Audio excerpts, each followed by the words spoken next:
Hi everyone, I'm Dr. John Douillard, and today I want to share with you some amazing research on the Ayurvedic breathing practice called Pranayama with kumbhaka, which means breath retention. There has been some amazing science that I want to share with you that blew my mind and hopefully will blow yours. It's something that you really need to hear about.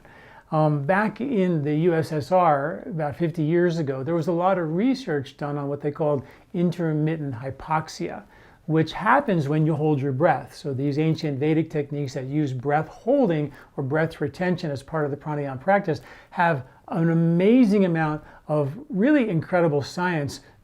You could call it superhuman science, actually. So here we go. Let me introduce this to you. So when they did the research, back in the USSR, and when the USSR broke apart, a lot of that research started to trickle out, and scientists started using hyperbaric chambers and high altitude training techniques and different chambers where they would mix the gases, so you'd have about 10% oxygen. You would breathe that for a long period of time.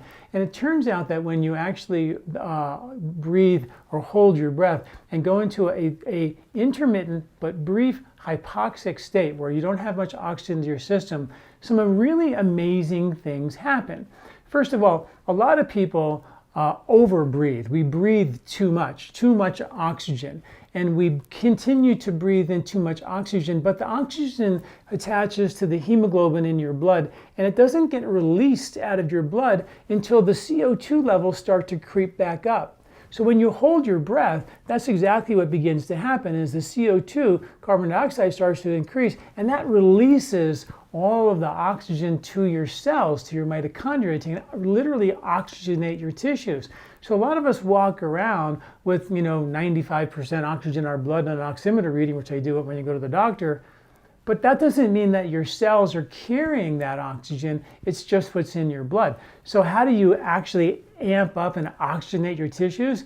You actually do some hypoxic breathing or breath retention exercise.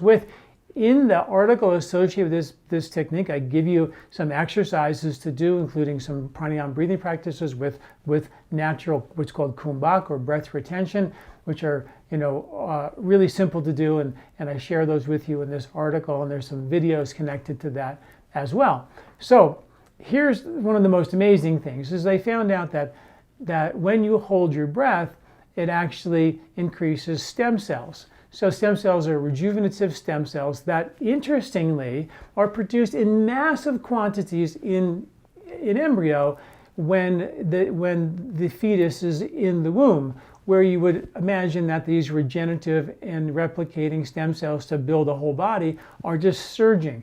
Well, the oxygen environment in the womb is about that of Mount Everest. It's an extremely hypoxic environment. And in that hypoxic environment, stem cells surge. And then after birth, they found that the stem cells dramatically decrease. And then throughout your life, in these sort of remote niches in your body, your bone marrow, low oxygenated states in your body, not great circulation, you end up with stem cells being stored there. Researchers believe that with breathing practices and holding your breath, doing breath retention properly and safely, that you can actually encourage stem cells to be released from your bone marrow and be delivered to different parts of your body. So we now have science to show, and I've written a lot of articles on some of the amazing Ayurvedic things that boost stem cells, like ghee, like turmeric, ashwagandha, bacopa, a handful of articles that I've written. If you go back and see all the Ayurvedic stem cell research, is pretty amazing. But now we have another one which is really powerful, because when you think about using daily practices to create a little less oxygen in your blood, to amp up CO2, that pumps all the CO2 into all the oxygen into your cells, and at the same time that hypoxic environment sends a message to release more stem cells, is pretty crazy. Now, that's one thing.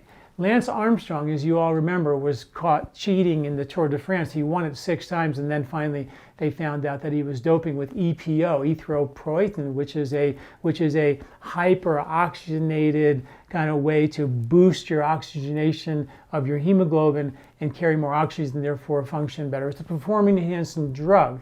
Well, it turns out that when you actually breathe and do brief intermittent hypoxia techniques, which are pranayama breathing techniques with kumbhaka retention, you actually increase EPO. So yes, not only do you get stem cells, but you also get, and this is like hard for me even to say because it's so amazing. I've written a lot about, stem cells, and now you can get Lance Armstrong, Tour de France winning EPO from holding your breath. And in 1998, there was a molecule called nitric oxide they called it the panacea molecule that won the Nobel Prize in 1998. And it was the molecule that would sort of cure everything. It was this incredible molecule that would kind of dilate your coronary arteries and support your arterial health and your vascular circulation. It was also shown it's also been shown to create vasodilation in the penis for erectile dysfunction, and it's one of the treatments for that is to be hypoxic. And these breathing techniques have been shown to actually boost nitric oxide, which increases vasodilation, which gives you better circulation in your whole body everywhere, which is sort of amazing. Studies show that when you're intermittently hypoxic, it's been shown to create resistance against very traumatic events like radiation, aging, as well as any kind of injury, where you recover from your injuries faster. Studies show that hypoxic or breathing techniques with retention have also been shown to increase a molecule called P53, which is called the guardian of the DNA. It literally protects your DNA from damage, which is constantly happening when it replicates, it damages. It's something that's known, but it also has the ability to repair the DNA. So pretty crazy. And also hypoxia has been shown to increase this vascular endothelial growth factor, which has been shown to support, once again, the health of your arterial walls, all of which is really important. So pretty amazing techniques, pretty amazing research on a pretty simple technique. And and breath holding and hypoxia training is something that you need to do under medical supervision. You need to check with your doctor, make sure it's okay to do breathing practices with breath holding. That's really important to do as well. But some simple practices, and the one that I write in this article, and I link to some videos of how to actually do it, is with a technique called Bhastrika, which is called the bellows breath, where you breathe in and out fully through your nose. And you do that about 10 times. And I've got a video you can watch that'll be linked to this video that you can watch and see how that's done. And you do that about 10 times. And on the inhalation, you would then hold your breath and hold it comfortably. Now, if at any point you felt dizzy or uncomfortable or tingly, you can stop the practice and continue to breathe normally. But when you hold the breath, that breath should be very comfortable. After you sort of hyperoxygenate your tissues, you have loaded up your hemoglobin with oxygen, so you don't really need to breathe. So the urge to breathe is usually not there. But as soon as the urge to breathe starts to come, then you need to breathe. So this is not about a straining technique. When you do hypoxia training properly, you don't really feel like you're straining. It should be something that should happen quite naturally. And you do that about 10 times, 10 breaths followed by the hold, and you do 3 rounds of that, which is basically 30 breaths that you would do followed by 3 holds. And then I also say if you want to take the next step after a week of that, if that's comfortable and there's no problems, you can actually do the breath hold on the inhale and then do another round of breath holds on the exhale. So that would look like 10 Bhastrika breaths followed by inhale, hold, and then when you have to breathe, you breathe out. Then you do 10 Bhastrika breaths with an exhale, hold. Again, same thing, has to be comfortable. And when that's comfortable, then you breathe again. And you do 3 rounds of that whole thing, and that would be 60 Bhastrika breaths in total with 6 breath retention holds that you would do, kumbhaka holds that you would do during the practice. Pretty crazy. We're talking about increasing stem cells, loading your blood with EPO, protecting your arteries, boosting Nobel Prize-winning nitric oxide into your tissues. So, and a handful of other studies, protection of your DNA, protection you from injuries. So, pretty interesting stuff. Please go read this article. It's comprehensive. It gives you all the research. You got to read it. And I don't know if you've noticed, but I've been putting together a lot of articles lately on breathing practices, all the research that's been done on all the different pranayama techniques, now kumbhaka. I talked to you about emotional, the research on neuroplasticity and how breathing techniques can change that. So please read these articles.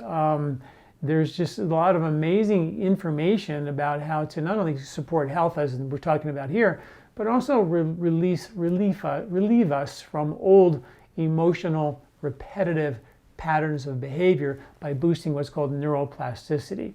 And there was an article I think I wrote recently about emotional health with Ayurveda, or changing emotion, getting rid of emotional trauma with Ayurveda is what it was talked about.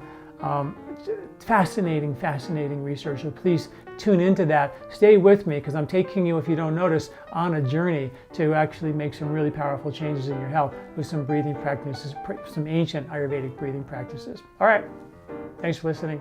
Stay tuned for our next video. Okay, I'm Dr. John Douillard. Do you like this video? Don't forget to subscribe and share. This recording is brought to you by LifeSpa, where ancient Ayurvedic wisdom meets modern science. Get access to free health video newsletters by Dr. John at lifespa.com. These statements have not been evaluated by the FDA. These products are not intended to diagnose, treat, cure, or prevent any disease.